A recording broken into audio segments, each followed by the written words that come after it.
जय गुरु जी। जय गुरु जी संगत जी। गुरु जी इस रहमा चैनल पे आप सभी संगत का स्वागत है। संगत जी, जहाँ डॉक्टर्स की डॉक्टरी फेल होती है वहीं से महाराज की कृपा शुरू होती है।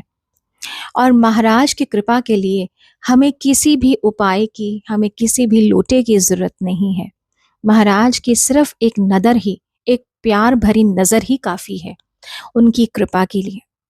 आज का सत्संग बहुत ही खास सत्संग है। महाराज की पुरानी संगत कुवैत से मीनू आंटी का सत्संग है। आप सभी से अनुरोध करूंगी इस सत्संग को पूरा और अंत तक जरूर सुने। इसे बाकी संगत तक के साथ भी जरूर साझा करें जिन्हें कहीं ना कहीं पैरों की परेशानियां हैं या वो पैरों के दर्द से या किसी बीमारी से जूझ रहे हैं। महाराज की असीम कृपा है आंटी पर और हम सभी संगत पर भी। आइए चलिए सुनते हैं मीनू आंटी का सत्संग। जय गुरु जी।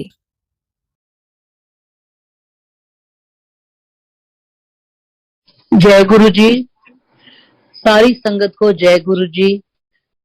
शुक्राना गुरु जी सबसे पहले ये मौका देने के लिए कि मैं सारी संगत से गुरु जी से जुड़ने का अपना एक्सपीरियंस शेयर कर सकूं। काफी पुरानी बात है, जब गुरु जी अपने फिजिकल फॉर्म में थे। हम लोग कुवैत बेस्ड हैं, हम कुवैत में रहते हैं। मेरे हस्बैंड इंडिया आने लगे थे फॉर हिज बिजनेस ट्रिप 2 दिन के लिए। मेरी बेटी और मेरी सिस्टर इन लॉ दोनों और साथ में मैं, हम लोग मेरे हस्बैंड को, मेरे अंकल जी को हम एयरपोर्ट ड्रॉप करके वापस आ रहे थे कुवैत में।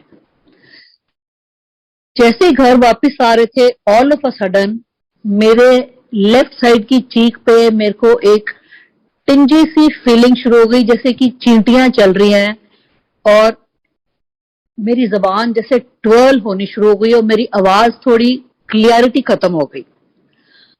तो एकदम से मैंने बोला गाड़ी में अपनी बेटी को कि बेटा, समथिंग इज रॉन्ग, पता नहीं क्या हो रहा है, but I am not feeling too well. वहां पे हमारे एक फैमिली फ्रेंड्स हैं कुवैत के अंदर। गाड़ी में से मेरी बेटी ने और मेरी सिस्टर इन लॉ ने उनसे बात करी कि आंटी मम्मा की तबीयत ऐसे एकदम से खराब हो गई है, क्या करें। उन्होंने बोला इमीडिएटली हॉस्पिटल ले जाओ। इमीडिएटली हॉस्पिटल ले गए, वहां मुझे इमरजेंसी में एडमिट कर लिया गया। और मेरी बिटिया घबरा गई कि पापा अभी तो गए हैं, पापा फ्लाइट में होंगे, पापा को कैसे इन्फॉर्म करा जाए कि मम्मा की तबीयत खराब हो गई। कुवैत से फ्लाइट चलती है रात को और यहाँ दिल्ली में सुबह पहुंचती है अर्ली मॉर्निंग। तब तक इंतजार करी कि सुबह पापा पहुंच जाएंगे तो पापा को हम फोन करेंगे। मेरे सारे टेस्ट हुए, सब कुछ हुआ, मुझे रात भर उन्होंने इमरजेंसी वार्ड में रखा। सुबह हुई, सुबह मेरी बेटी ने और मेरी सिस्टर इन लॉ ने इधर फोन करा पापा को, पापा मम्मा की तबीयत ठीक नहीं है, mama is admitted in the hospital. वो सुन के थोड़ा घबरा गई कि अभी तो मैं रात को आया हूं, बिल्कुल ठीक था, ऐसा कभी कुछ हुआ नहीं, एकदम से क्या हो गया।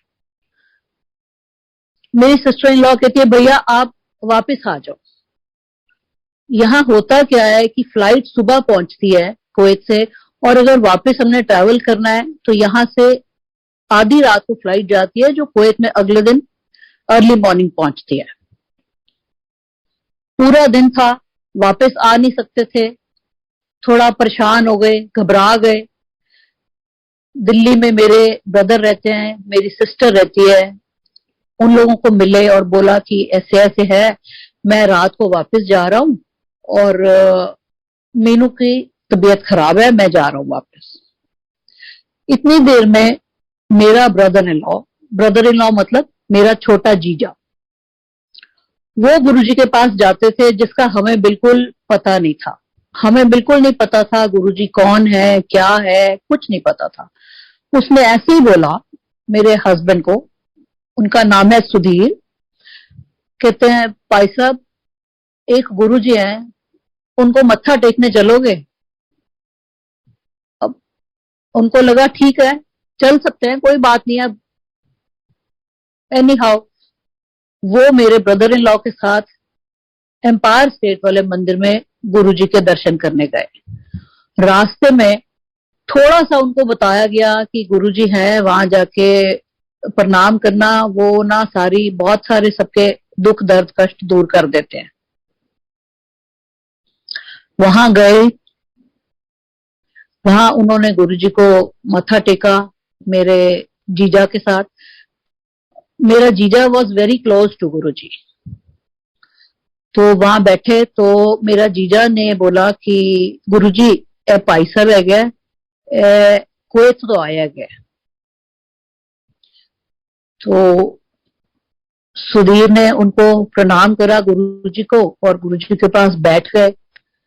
सबसे पहले गुरुजी ने कुवैत का नाम सुनते ही बोला, कुवैत एक राजपाल त्यागी रहंदे है, जानते हो?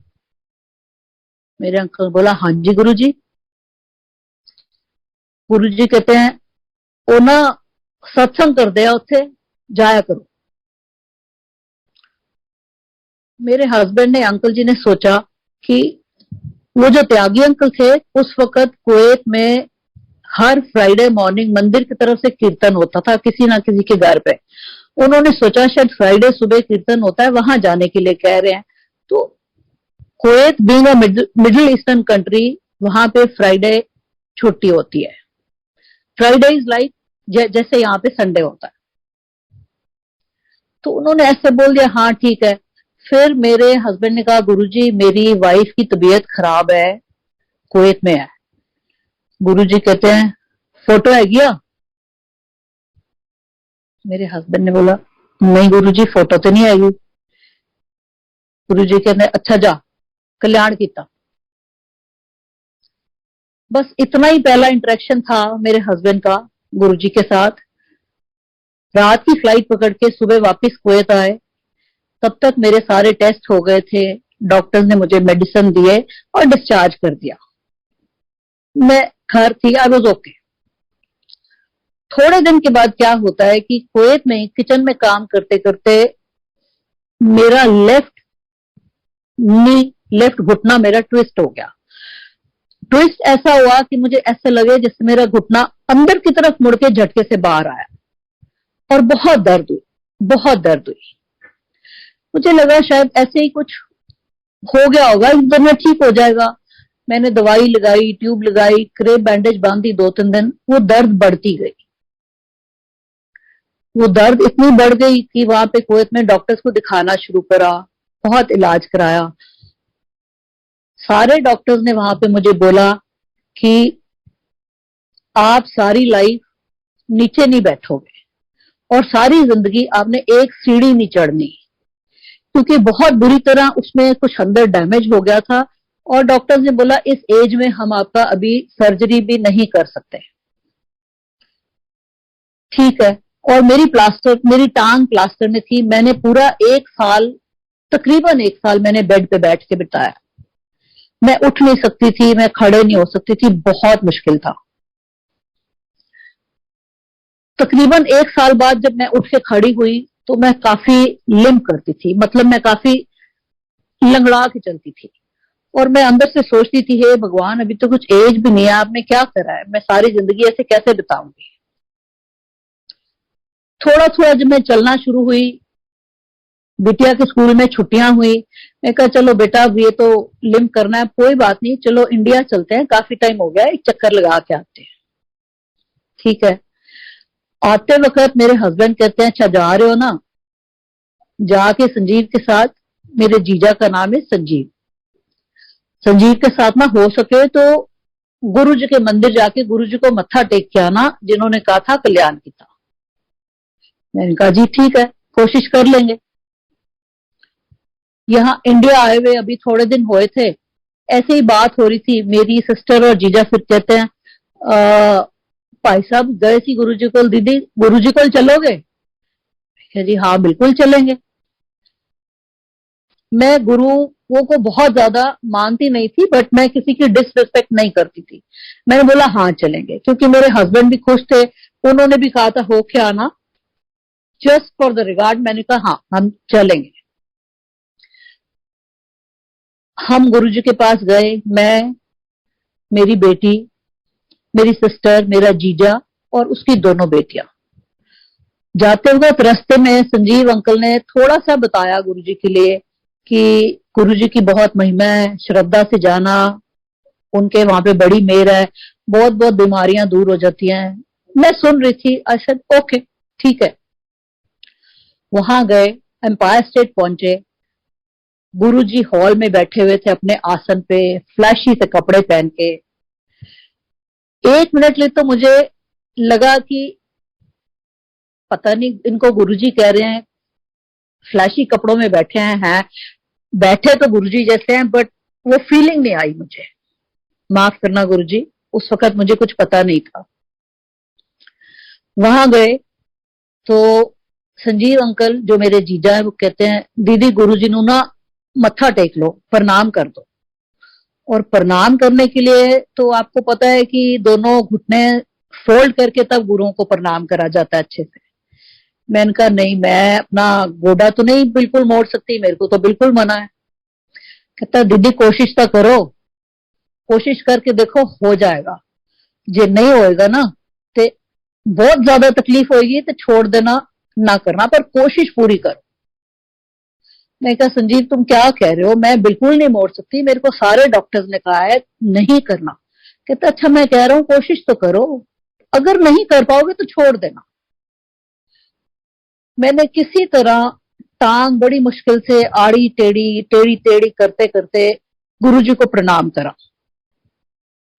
प्रणाम करा और खड़े होए तो संजीव अंकल कहते हैं दीदी लंगर प्रसाद इत्थे मिलता है, लंगर प्रसाद खाओगे? और मुझे वैसे भी लंगर प्रसाद या प्रसाद कहीं पे खाना बहुत अच्छा लगता है, कुछ कहीं लंगर बट भी रहा होता है मैं खाने पहुंच जाती हूँ। मैंने कहा हाँ लंगर प्रसाद तो खाएंगे। फिर उन्होंने मुझे एक्सप्लेन करा, दीदी जमीन पे बैठना पड़ेगा, नीचे 4-4 जने इकट्ठे बैठते हैं, 4 लोगों की एक थाली आती है।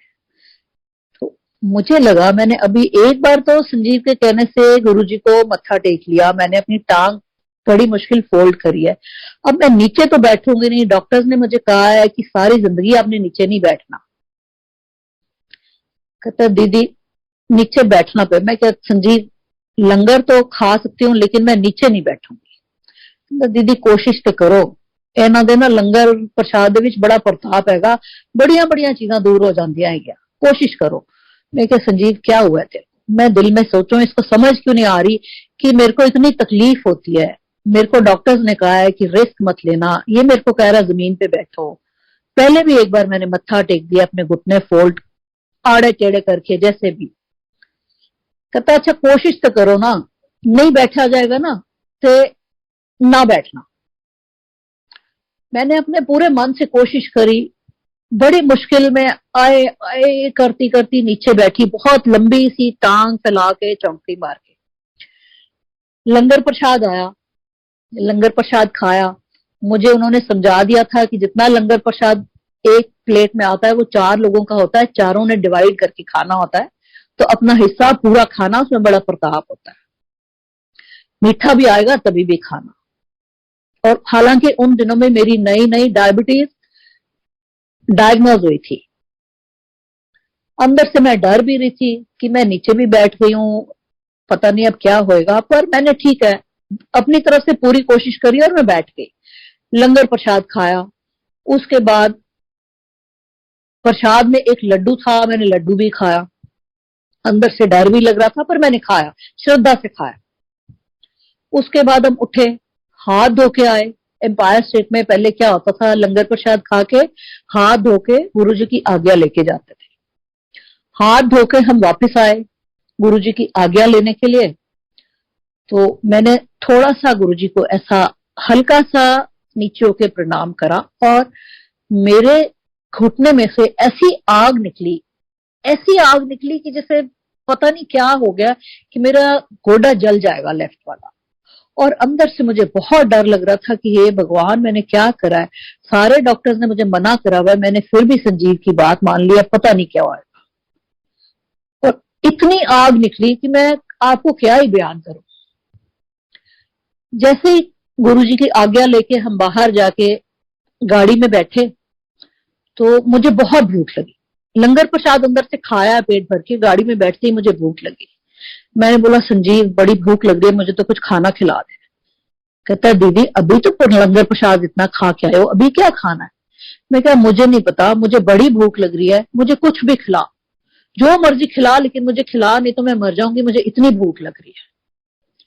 अब रात का वक्त था, लेट इतना हो गए थे। कहते हैं अच्छा देखते हैं, फिर कहते हैं अच्छा चलो मेरे दोस्त का है गोला रेस्टोरेंट, वहां चलते हो। मैं क्या जहां तू ले जाएगा, बस मुझे कुछ खिला दे। वहां गए, रात का टाइम था, उसने आइसक्रीम सिजलर ऑर्डर करा। कहता है दीदी इस वक्त यही मिल सकता है, जो आएगा खा लो। मैं कहा जो भी मिल रहा है मुझे खिलाओ। आइसक्रीम सिजलर खाया हमने सबने वहां बैठ के। उसके बाद हम घर आ गए। सुबह उठे, अब जैसे संजीव अंकल ने बताया था कि गुरुजी के लंगर प्रसाद में बड़ी महिमा है, वो उनमें बहुत ताकत है, बहुत वो करते हैं, बड़े बड़े मिरेकल्स होते हैं। मेरे दिमाग में कुछ खुराफत सी आई। मैंने सुबह उठते ही अपनी शुगर चेक करी कि मैंने रात को इतना मीठा खाया, संजीव ने कहा है, और सुबह मैं उठी हूं तो मेरी शुगर बिल्कुल नॉर्मल निकली। मैं बड़ी हैरान थी। मैं उठ के खड़ी हुई तो मैं बिल्कुल सीधी भी खड़ी हो गई, मेरे घुटने में दर्द भी नहीं था। मैंने थोड़ा सा चल के देखा, मुझे दर्द नहीं हुई, और मैं लिंप भी करना, लंगड़ाना भी मैंने बंद कर दिया। दो चार चक्कर लगाए, मैं कहा ये तो कमाल ही हो गया, रात को तो इतनी दर्द थी, इतनी आग निकली थी, ये तो करिश्मा हो गया। मैं बहुत खुश हुई। तो उस वक्त मुझे लगा कि हाँ, जहां पे लेके गए थे संजीव अंकल और अनु आंटी, मेरी सिस्टर का नाम अनु है, कि कुछ तो है, कि कह रहे थे मिरेकल होता है, ये तो मेरे साथ मिरेकल ही हुआ। ऐसा दिल में ख्याल आया कि कुछ तो है इनमें। ठीक है, पर फिर भी एक जो कहते हैं कि कनेक्शन हो जाता है गुरुजी के साथ या किसी के साथ, वो कनेक्शन नहीं हो पाया मेरा। उसमें मुझे काफी टाइम लगा पूरा कनेक्ट करने में और पूरा सरेंडर करने में। एनी हाउ, मैं खुश थी कि चलो मेरा लंगड़ाना बंद हो गया। अब देखते हैं, पता नहीं कितने दिन ठीक रहता है, कितने दिन चलेगा, बट चला। उसके कुछ सालों बाद वो होता है ना कि एक चीज की तसल्ली नहीं होती इंसान को कि ये वाकई में हो गया। मुझे लगा मुझे खुद को टेस्ट करना चाहिए। मैंने बोला मुझे वैष्णो देवी जाना है, मुझे देखना है कि मैं कितनी ठीक हुई हूँ, मुझे इन्होंने कितना ठीक करा है या कितना मिरेकल हुआ है, मैं इतना चल सकती हूँ कि नहीं, ये सिर्फ रोज का ही चल सकती हूँ। गुरु जी की ऐसी कृपा, मैं वैष्णो देवी होके आ गई, चढ़ाई चढ़ के गई हूँ, अपने आप वापस आई हूँ। और मतलब गुरु जी के पास जिस दिन से मैं गई हूँ वो दिन है और आज का दिन है। आज की डेट में मैं दिन में शायद 20-25 बार सीढ़ी भी चढ़ती हूँ रोज। गुरु जी की इतनी कृपा है कि मैं आपको बयान ही नहीं कर सकती। धीरे धीरे ऐसा कनेक्शन हो गया गुरु जी के साथ कि अभी दिन चढ़ते रात होते हमारे साथ, पूरी फैमिली के साथ, ऐसे लगता है गुरु जी हमारे साथ ही हैं। और मेरे हस्बैंड को जो गुरुजी ने बोला था त्यागी जी के लिए कुवैत में सत्संग कर दे, जाया करो, और कुवैत में उस वक्त गुरुजी का कोई सत्संग नहीं होता था। गुरुजी का सत्संग कुवैत में शुरू हुआ है राजपाल त्यागी अंकल के घर से, गुरुजी के चोला त्यागने के बाद। और पता नहीं उन्होंने कैसे सुधीर अंकल को कह दिया था वो सत्संग कर दे, उसे जाया करो। ये अपने आप में एक और बहुत बड़ा सत्संग है कि गुरुजी पहले ही कह गए थे कि वहां आप सत्संग पे जाया करो। हमारे पास, मेरे पास गुरु जी के इतने सत्संग है, इतनी महिमा है कि मैं बोलते बोलते थक जाऊंगी। मैं गुरु जी की सत्संग बंद नहीं कर सकती, क्योंकि रोज कुछ ना कुछ करिश्मा करते ही हैं गुरु जी। आज की डेट में ऐसा कनेक्शन हो गया है कि दिमाग में कोई बात आती बाद में है और गुरु जी पूरा पहले कर देते हैं। और मैं इस चीज के लिए गुरु जी का बहुत शुक्राना करना चाहूंगी तहे दिल से। गुरु जी बहुत बहुत शुक्राना, बहुत मेहर करी आपने, जितना हमने सोचा भी नहीं था आपने उससे बहुत ज्यादा दिया है। बस अपनी मेहर बनाए रखना गुरु जी, सद्बुद्धि बख्शना, शांति बख्शना गुरु जी, हमारे हाथों किसी का बुरा ना कराना। बस मैं रोज यही प्रार्थना करती हूँ गुरु जी, सद्बुद्धि बख्शना बस। शुक्राना गुरु जी। जय गुरु जी, जय गुरु जी संगत जी। शुक्राना गुरु महाराज, बहुत बहुत शुक्राना। Thank you so much aunty इतना प्यारा और इतना भावपूर्ण सत्संग सुनाने के लिए और हम सभी संगत का मार्गदर्शन करने के लिए। संगत जी, उम्मीद है आज के सत्संग के माध्यम से संगत जी आपके बहुत सारे अनसुलझे सवालों के जवाब जरूर मिले होंगे, क्योंकि यही कोशिश रहती है कि पुरानी संगत के माध्यम से हम गुरु महाराज को और अधिक जान पाएं, उनके और अधिक करीब आ पाएं। इसी कामना के साथ जय गुरु जी। शुक्राना गुरु महाराज।